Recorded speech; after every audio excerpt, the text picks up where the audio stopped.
Agora, eu queria entrar em um ponto específico da violência, já que o senhor disse que está enfrentando uma certa dificuldade ou estava com o público feminino, eu queria saber se o senhor vai conseguir responder uma pergunta que está difícil para pré-candidatos, seja a qual cargo for, responderem de forma muito específica, que é violência contra a mulher. Com esse recorde de casos que nós enfrentamos, há uma confusão em relação ao que precisa ser feito. É a conscientização, é claro que a conscientização ela é ultra necessária, é o que vai acabar com a violência contra a mulher a longo prazo, talvez nas próximas gerações. Posso fazer uma Hoje, pergunta? claro.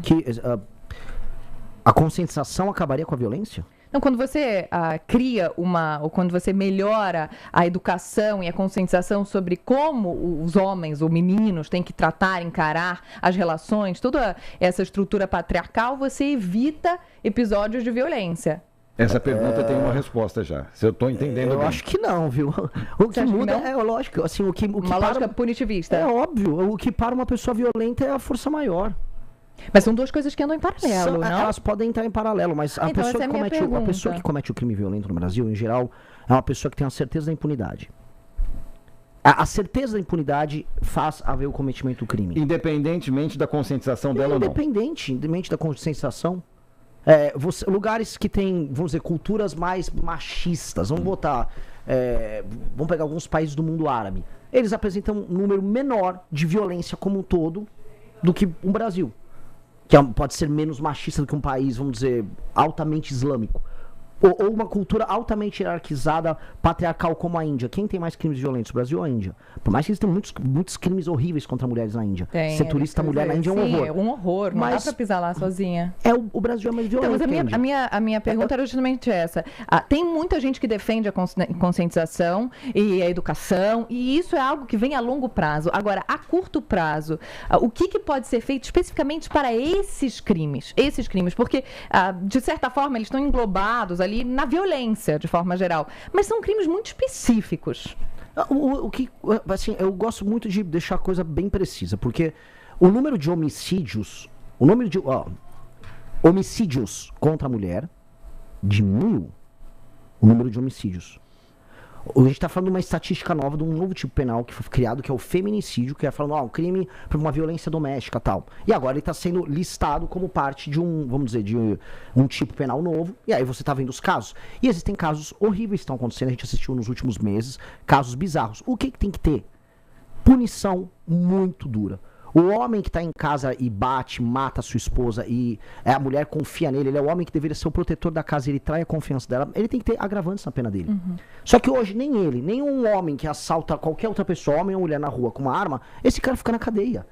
O problema, no fundo, é esse. O que eu tenho medo um pouco da questão de a gente falar só de conscientização são esses projetos como o PL da misoginia, que fala que está conscientizando, no fundo ele está diminuindo a liberdade de expressão das pessoas, diminuindo a capacidade de confiança nas relações entre homem e mulher. E aí homens e mulheres têm medo de estabelecer relações. Inclusive saiu agora uma pesquisa sobre isso. Interessantíssimo isso aqui. Homens, na geração Millennial e Z, têm medo de entrar em relação, com medo de falsas acusações. Então, quando você estabelece muitas regras, você cria relações de baixa confiança. Países que têm mais confiança interpessoal precisam de menos regras para isso. Mas, em geral, que tipo de regra eles têm? Eles confiam na capacidade das pessoas interagirem umas com as outras, mas eles punem de maneira muito dura quem é incapaz de agir socialmente. Então, se uma pessoa socialmente, vamos dizer, bate uma mulher, ela tem que ter uma punição desproporcionalmente alta quando ele quebra essa confiança. Então, o que eu acredito? Na punição muito pesada. E 2, em entender quais são os problemas reais que afetam as mulheres. As mulheres são muito preocupadas em ser assaltadas na rua. Elas são vítimas de assaltos à mão armada, roubos de celular, de maneira muito, muito alta, especialmente nas periferias. Isso, todos os lugares que eu rodei no Brasil, falam, Renan, é muito fácil assaltar a mulher tem muito medo na rua, não sabe como reagir na hora, e o bandido vem pegar. Penas muito duras, vamos pegar o ladrão de celular. A violência doméstica, penas muito altas. E um problema que não é exatamente da violência doméstica, mas que afeta boa parte das meninas mais humildes no Brasil. Que é o quê? A falta do pai presente com a criança. Veja só um ciclo. O ciclo é, a mulher eventualmente acaba tendo uma relação que não funciona com o rapaz, tem um filho. o pai da criança não dá atenção, ela é obrigada a trampalhar o dia inteiro, não consegue dar atenção para a educação desse menino.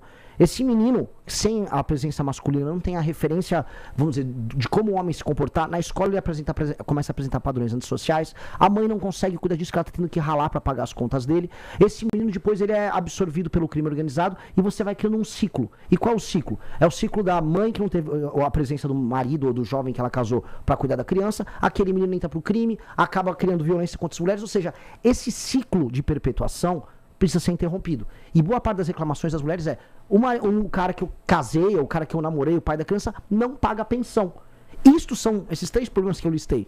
A menina que fica fora tendo que trabalhar, tá, que gostaria de ter um colégio em tempo integral, uma boa merenda.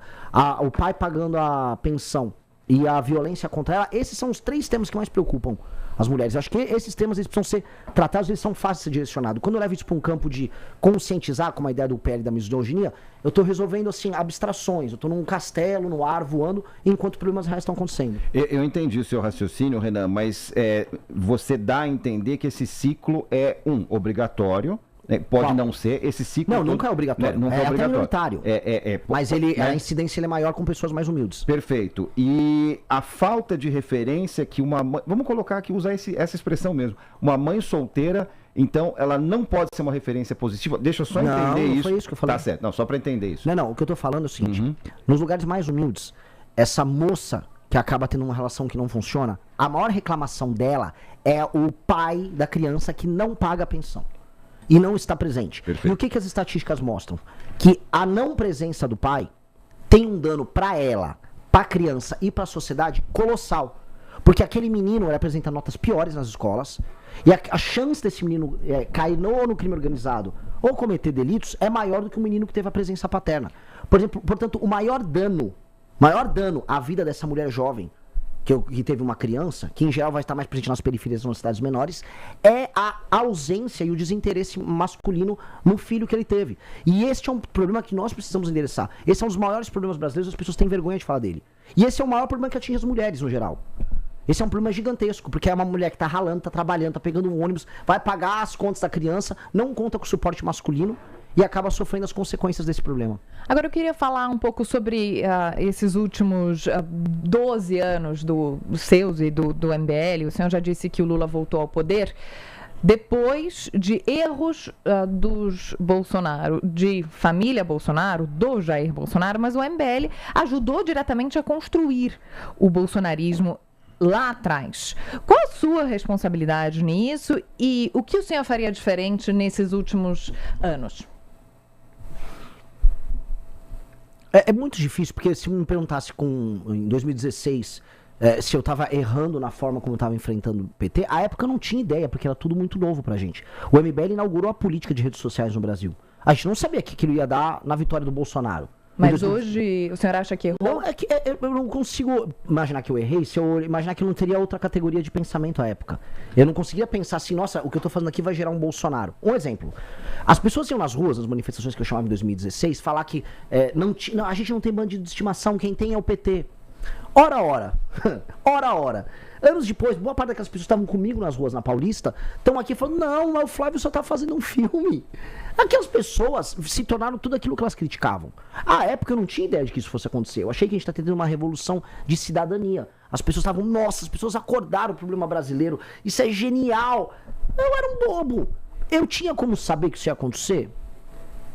Não, talvez eu fui bobo. Vamos botar assim, eu fui bobo. Agora, na hora, não dava pra imaginar. As pessoas, a gente tava passando por um fenômeno que era parecido naquela época com uma Revolução Francesa, que era a Operação Lava Jato. Corta a cabeça desse político, corta daquele agora, corta. Então tava um lance de cortar cabeças. E como é que a gente saiu de um lance de corta a cabeça pra hoje mantém a cabeça mesmo quando ela precisa ser cortada? Que é o caso, por exemplo, de todos os escândalos de corrupção à direita que envolvem a família Bolsonaro. Se há um escândalo, virar um eleitor bolsonarista, mas o Lula deve ter feito pior.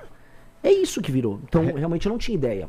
Renan, temos... Se você gostou desse conteúdo, não esqueça de deixar o like e se inscrever no canal. Até o próximo vídeo.